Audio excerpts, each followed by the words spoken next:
From the first time his name was spoken, people believed Robin Hood was real, an outlaw who defied the powerful and fought for the poor. But who was Robin Hood really? A master bowman who was flesh and blood, or a legend woven from centuries of storytelling? Over the years, countless theories have tried to uncover his true identity, yet no one has ever found proof of the man behind the myth. What we do have are 5 of the oldest surviving ballads that tell us everything we know about England's most famous outlaw: Robin Hood and the Monk, Robin Hood and the Potter, Robin Hood and Guy of Gisborne, Robin Hood his death, and a Geste of Robin Hood.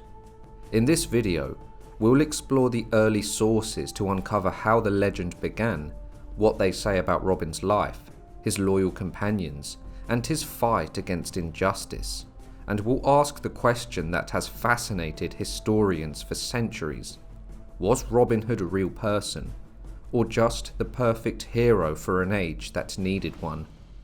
Let's journey into the heart of Sherwood Forest and discover the truth behind the legend of Robin Hood. Our journey begins with the oldest surviving Robin Hood ballad, found in a manuscript written in around the year 1450. This ancient tale, Robin Hood and the Monk, offers one of the first glimpses into the outlaw's world. It opens deep in the greenwood, where Robin and Little John are living their free lives among the trees. But after a quarrel, the two part ways. Robin heads towards St. Mary's Church in Nottingham, while Little John returns to Sherwood Forest. In the quiet church, Robin is recognised by a monk, who wastes no time running to Nottingham to alert the sheriff. Soon, Robin is captured and taken prisoner. When word of his master's capture reaches Sherwood, Little John and Much the Miller's son spring into action. They intercept the monk, who is on his way to London to deliver news of Robin's arrest to the king. John kills the monk, Much slays his page, and together they take on the dangerous task of delivering the message themselves. Unaware of who they truly are, the king rewards them for their service, naming them yeomen of the crown, and sending them back to Nottingham with a royal letter ordering the sheriff to send Robin to him. Back in Nottingham, the sheriff welcomes the disguised outlaws to dine with him. After the meal, while he sleeps, they seize their moment, freeing Robin and escaping into the forest once more. When the sheriff realizes he's been tricked, he fears the king's wrath, but in a surprising twist, the king is amused by the outlaw's cleverness. Instead of punishment, he forgives both Robin and the sheriff, a rare ending of mercy in a tale of wit, loyalty, and rebellion. The first ballad sets the tone for all that would follow, painting Robin Hood not just as an outlaw, but as a hero whose courage and cunning defied even kings. A Geste of Robin Hood was likely composed in the mid-15th century, with a scholarly consensus placing its composition in around the years 1470 to 1500. Told across 8 parts, the Geste blends action, faith, and morality into a single tale. Here, Robin Hood is not merely a rogue of the forest, but a noble outlaw, fiercely loyal to the poor, steadfast in his devotion to the Virgin Mary, and unwavering in his sense of justice. The story opens with Robin and his merry men in Sherwood, offering hospitality to travellers, but not without testing their honesty. When a poor knight crosses their path, Robin learns that he has fallen into poverty after pledging his lands to pay a debt. Moved by compassion, Robin lends him money to reclaim his estate, showing that his outlawry is driven by fairness, not greed. The Geste then follows Robin through a series of encounters with corrupt officials, proud abbots, and the ever-persistent Sheriff of Nottingham, each meeting revealing his wit, courage, and defiance. His loyalty to his companions, Little John, Will Scarlet, and Much the Miller's Son shines throughout, binding them together not by crime, but by fellowship and honour. In one of the tale's most memorable episodes, the king himself, curious about the famous outlaw, disguises his identity and visits Sherwood. When Robyn discovers who his guest truly is, he humbles himself before him, for though he lives beyond the law, he remains loyal to the rightful king. The jest ends with reconciliation and tragedy intertwined. Robyn serves the king faithfully for a time, but the call of the greenwood is too strong to resist. He returns once more to Sherwood, to the freedom of the forest, until, at last, his story reaches its quiet end. Though centuries have passed, the jest remains the heart of the Robin Hood tradition, a song of freedom echoing through time. Robin Hood and Guy of Gisborne is one of the most dramatic and haunting of the early ballads. A version of this tale likely existed before the year 1475. This ballad reveals a darker side of the Robin Hood legend, one filled with betrayal, courage, and revenge. The tale begins with a dream. Robyn envisions himself captured by two yeomen, and when he wakes, the image troubles him deeply. Determined to confront whatever fate awaits, he sets out into the greenwood with Little John by his side, hoping to find the men from his vision. Before long, they encounter a mysterious figure, a yeoman clad in horsehide, leaning silently against a tree. There's something menacing about the stranger. Little John offers to approach him first, but Robyn refuses, insisting he will go himself. The disagreement grows heated, and the two companions part ways in anger, a decision that soon proves costly. Little John returns to Barnesdale, only to find chaos. The sheriff's men have struck. Two of the merry men lie dead, and Will Scarlet is being pursued through the forest. John takes aim to defend him, but his bow suddenly snaps. In moments, he's overpowered, captured, and bound to a tree, awaiting execution. This is where the ballad's story deepens, as Robyn faces a ruthless hunter and fights not only for his own life, but for the lives of his friends. While Little John lies bound and helpless, Robyn continues deeper into the forest, unaware of his friend's fate. Soon, he comes face to face with the strange horsehide-clad yeoman he had seen from afar. This man is Guy of Gisborne, a mercenary hired by the Sheriff of Nottingham to hunt Robyn down. The two exchange words, each pretending civility while measuring the other's strength. But when Robyn realises who the man truly is, the politeness fades, and the greenwood erupts into violence. Steel clashes against steel as they fight fiercely among the trees. Guy proves a brutal opponent, but Robyn's skill and speed prevail. In the end, Guy falls slain by the outlaw he had sworn to capture. Robyn strips the horsehide garments from his fallen foe and disguises himself in them, taking Guy's horn and weapons. Now cloaked as the very man who sought his death, he sets off to rescue Little John. Arriving at the scene, Robyn plays his part flawlessly. The sheriff, deceived by the disguise, believes Guy has succeeded and congratulates him on his victory. When the sheriff commands Guy to kill Little John as proof, Robyn steps forward, pretending to obey, but in a swift motion, he cuts John's bonds instead.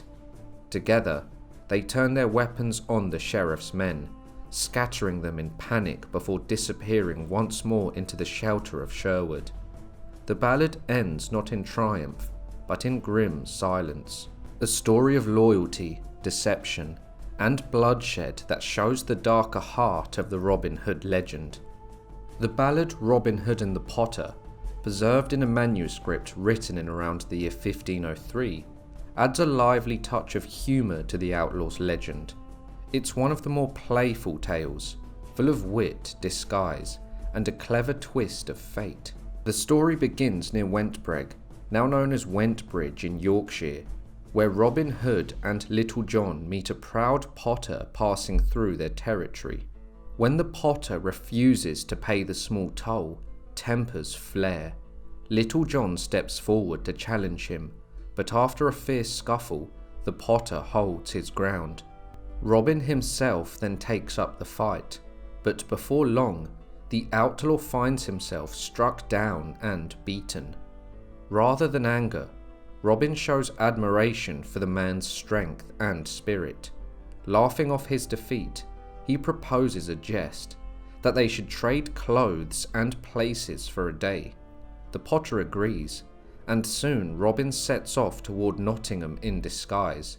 Once in the town, the potter, or Robin, begins selling his goods, but instead of haggling for fair prices, he sells them for almost nothing, much to everyone's surprise. His generosity catches the attention of the sheriff's wife, who invites him to dine at her home. Over the meal, Robin charms his hosts, and before long, he's invited to join an archery contest with the sheriff's men. Of course, the disguised outlaw wins with ease, astonishing everyone present. Impressed by his skill, the sheriff asks this mysterious potter if he knows where Robin Hood might be found. With a sly grin, Robin replies that he can lead him straight to the outlaw's camp. The sheriff eagerly follows, only to find himself surrounded by the very men he was hunting. Realizing he's been fooled, the sheriff is humiliated and forced to walk home barefoot through the forest. Robin, ever true to his word, later seeks out the real potter and pays him well for the borrowed wares. Light-hearted and clever, Robin Hood and the potter paints a picture of an outlaw, not just a fighter or thief, but as a master of wit and disguise, a man whose laughter and cunning were as legendary as his bow. Robin Hood, His Death is an early modern English ballad of Robin Hood. It dates from at the latest the 17th century, and possibly originating earlier. Of all the old ballads, Robin Hood His Death is perhaps the most haunting.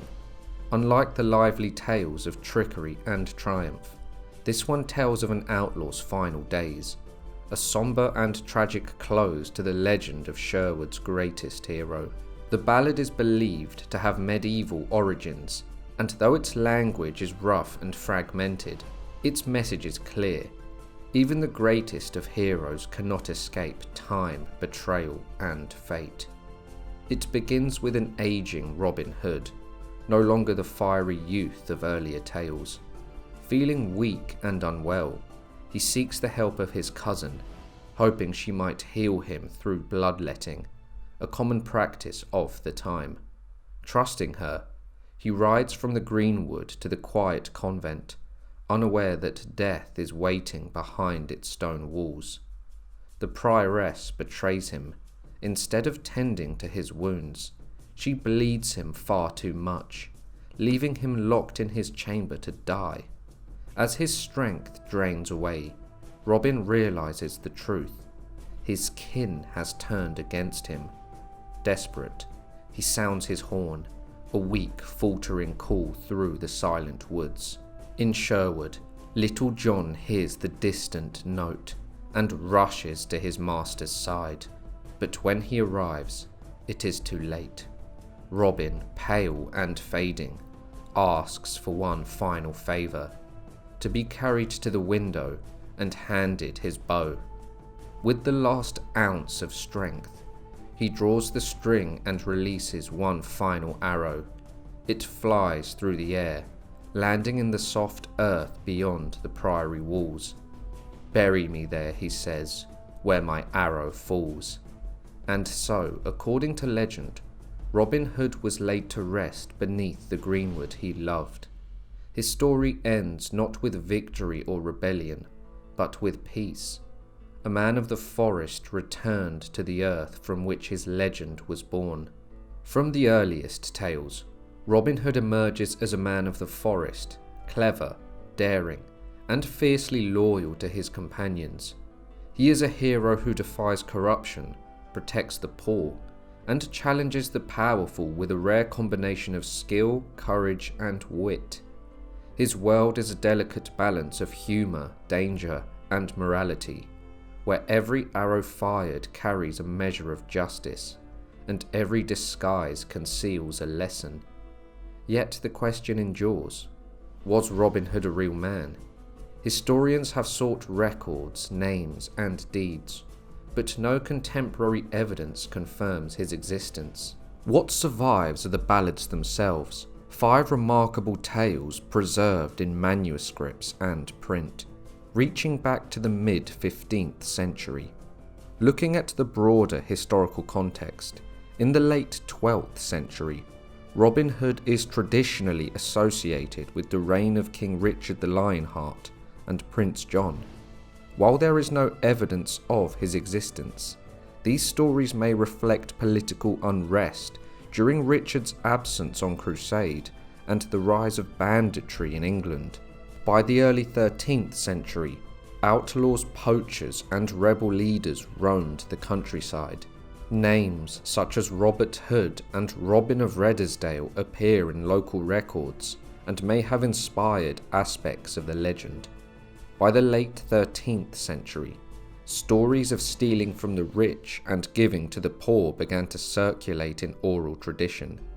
Outlaws such as Fulk Fitzwarren and Eustace the Monk were known for their rebellious exploits, while unpopular sheriffs and oppressive taxes provided fertile ground for tales of defiance and heroism. In the end, whether Robin Hood was a single historical figure matters less than the ideals he represents. He embodies the timeless desire for justice, the clever triumph of the underdog, and the enduring belief that courage and morality can prevail. In stories, in legend, and in imagination, Robin Hood lives, a hero for all ages, forever roaming the greenwood of our collective memory. I would like to give a huge thank you to all of my members. Your contribution is valuable to the continuation of the channel, and I appreciate you all immensely.